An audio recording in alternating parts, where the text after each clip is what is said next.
Bonjour, dans cette vidéo, on va parler de l'organisation de vos photos dans Lightroom. Bien entendu, nos photos sont sur des disques durs.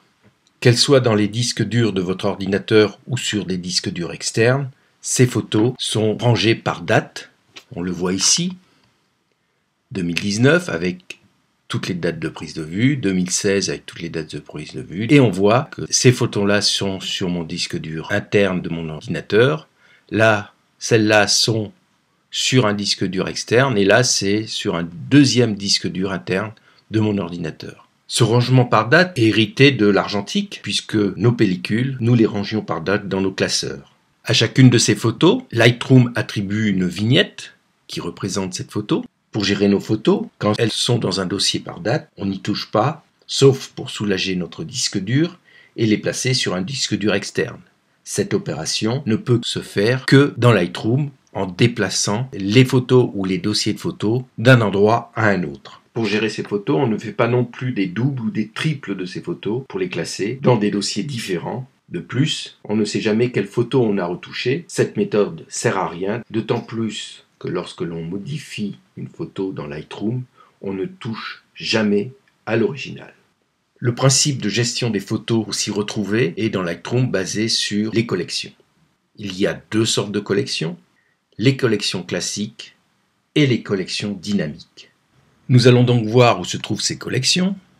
Je vais fermer mes dossiers et ici se trouvent les collections.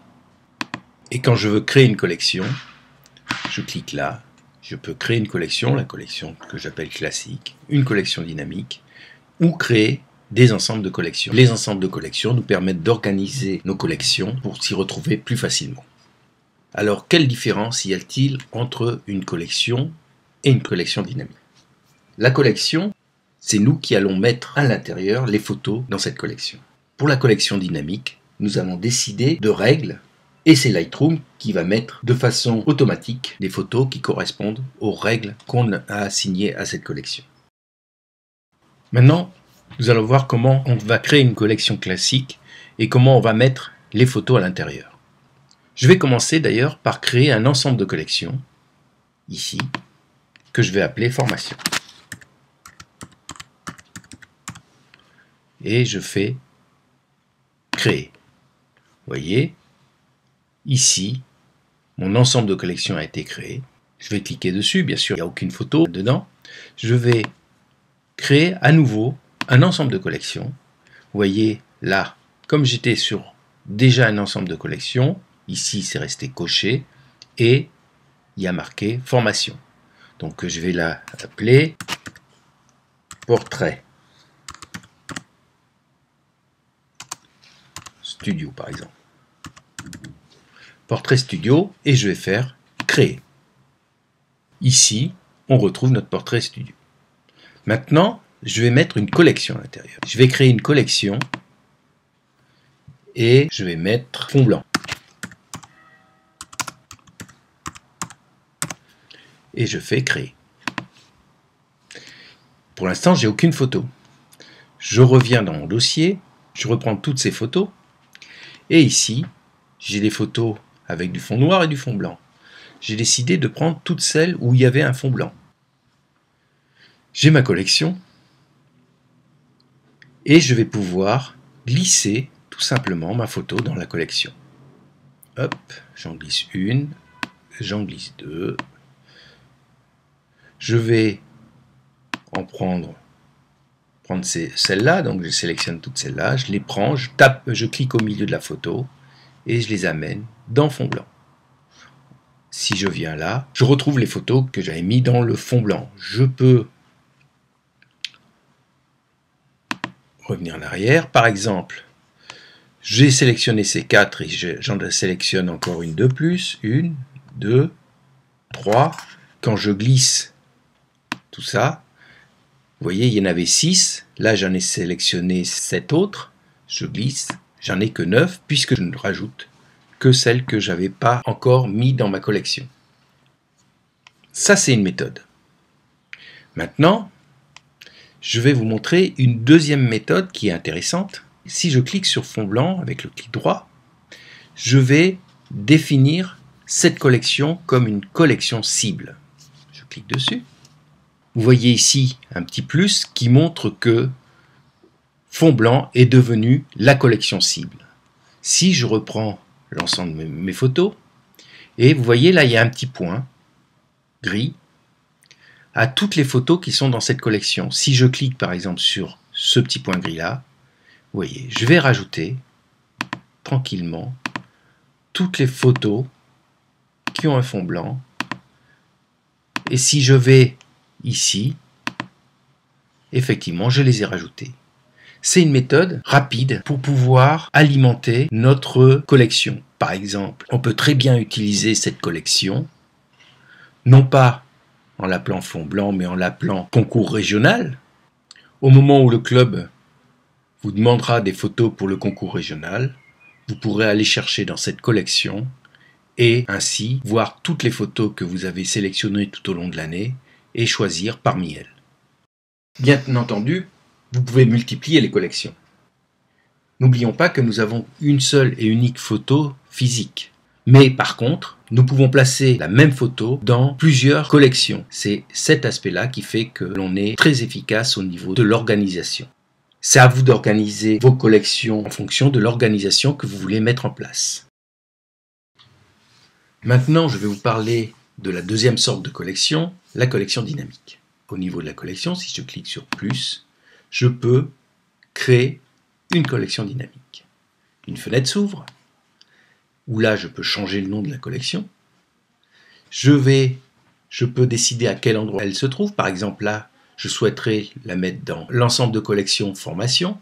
Donc ici, je vais aller chercher formation. Et après, nous avons des règles. Une multitude de règles que l'on peut utiliser. Par exemple, si je déroule ici, marqueur retenu, couleur de libellé, texte de libellé, etc., etc., source, par type de fichier, par la date, l'emplacement. Si dans les métadonnées, vous avez mis l'emplacement de la prise de vue, vous pouvez très bien utiliser l'emplacement. Vous avez aussi dans les autres métadonnées, celui que j'utilise le plus, c'est les mots-clés. Lorsque l'on utilise les mots-clés, le couple collection mots-clés est très efficace. Vous allez le voir. Pour l'exemple, je vais justement prendre un mot-clé et après, il va me demander contient, donc je vais mettre Sophie.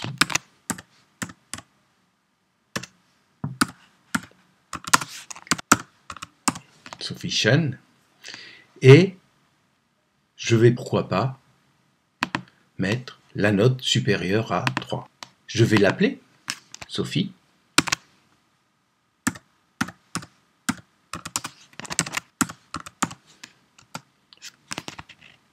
Trois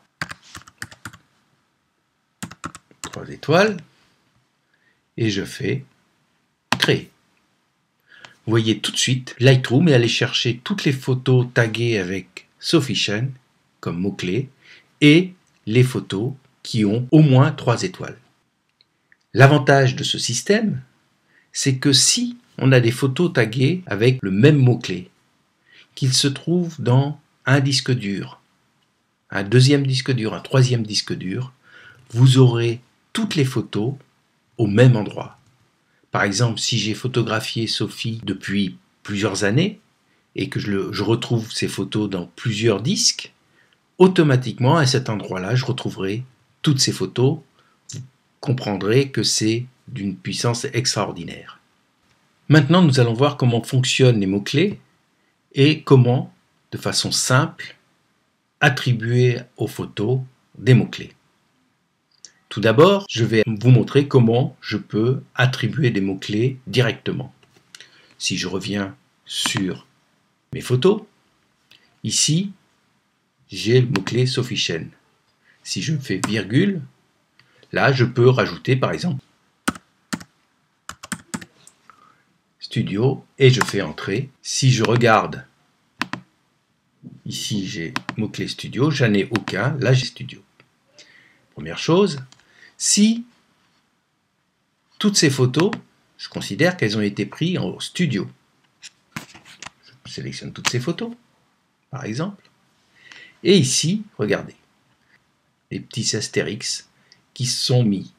Je vois un astérix signifie qu'une étiquette est appliquée uniquement à certaines photos sélectionnées. Donc, si j'enlève l'astérix, je fais Entrée. Regardez, si je prends mes photos, je vois que toutes ont le mot-clé Studio. Autre moyen très pratique pour attribuer des mots-clés, ici, la bombe de peinture. Si je clique dessus, il va me demander ce que je veux faire. Donc je vais bien prendre mot-clé. Et là, je vais prendre Sophie Chen, par exemple. Je fais Entrée. Et je vais pouvoir passer ma bombe partout où il y aura Sophie. Donc, je vais là, là, là, là, là, là, là aussi, là, là, là, là. Bon, toutes celles-là sont avec Sophie. J'ai oublié celle-là, celle-là, celle-là, celle-là.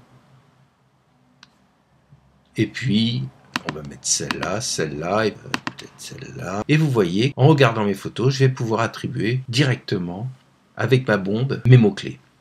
Je la repose. Et si je vais voir l'ensemble de mes photos Sophie Chen, effectivement, j'ai récupéré toute une série de photos avec le mot-clé Sophie Chen. Une autre façon de faire, je sélectionne une photo, je sélectionne toutes ces photos-là. Je vais leur attribuer le mot-clé Studio.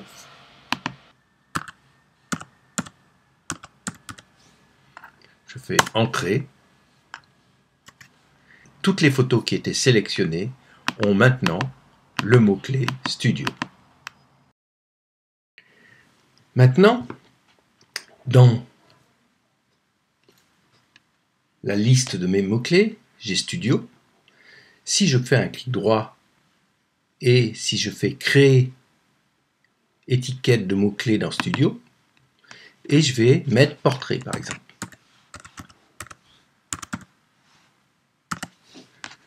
Placer dans Studio, je laisse les options et je fais Créer. Vous voyez ici, j'ai dans Studio mis Portrait. Je pourrais faire un deuxième.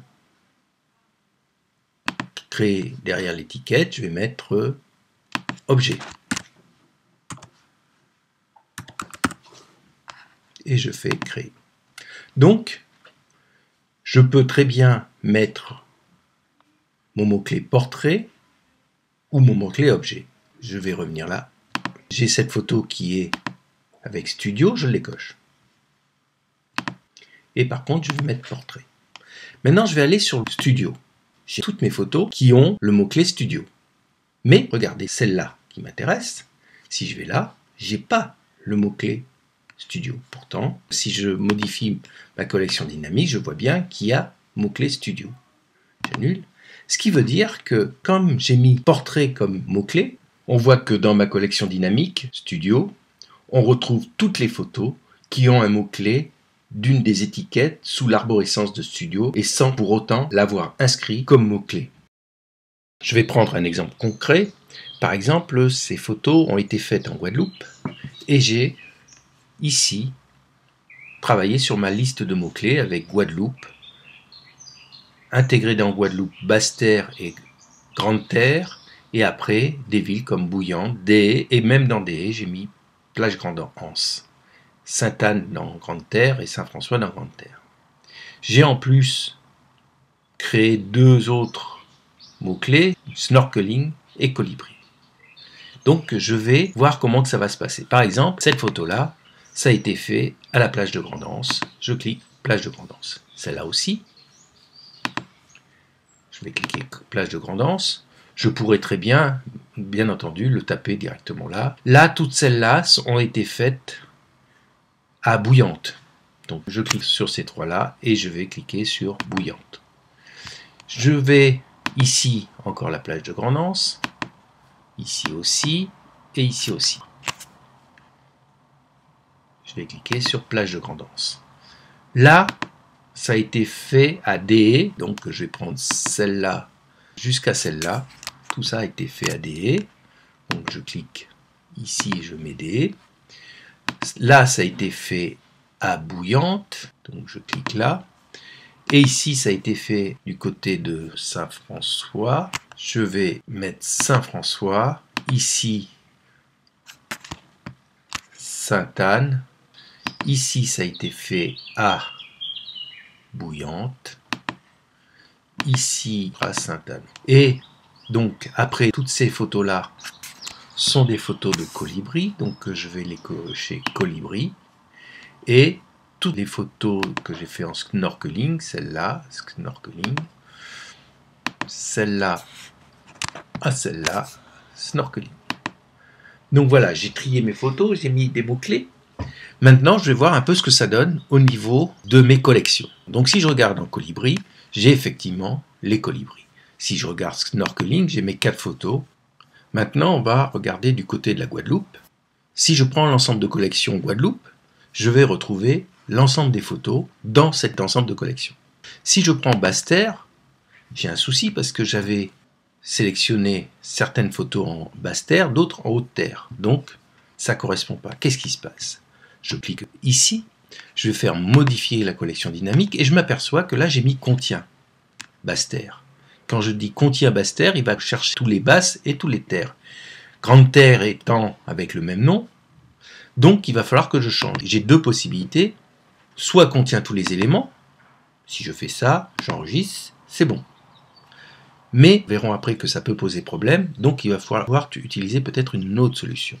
Si je regarde DE, c'est toutes les photos où j'avais mis le mot-clé DE, tout va bien. Si je prends Grande Terre, j'ai un problème. Donc, je vais faire modifier la collection dynamique et je vais faire comme tout à l'heure, je vais mettre contient tous les éléments et je fais enregistrer.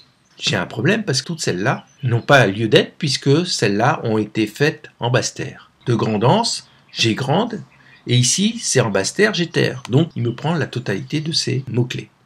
Ce que je vais faire, je vais retourner dans modifier la collection dynamique et là je vais dire commence par. Je fais enregistrer et là je retrouve effectivement mes 4 photos qui correspondent à Grande Terre. Si je prends Guadeloupe, on retrouve tous les mots-clés. Et si je prends plage de Grande Terre, tout fonctionne. Donc, un conseil, quand vous allez faire ce genre de choses, privilégiez, quand vous allez modifier, privilégiez commence par. Vous voyez que si je fais le tour de mes photos de la Guadeloupe, je n'ai mis à chaque fois ici qu'un seul mot-clé lié au lieu. Vous voyez. Et pourtant, je le retrouve bien rangé dans mes collections dynamiques. Voilà, cette vidéo se termine. Vous avez les moyens d'organiser vos photos à votre convenance.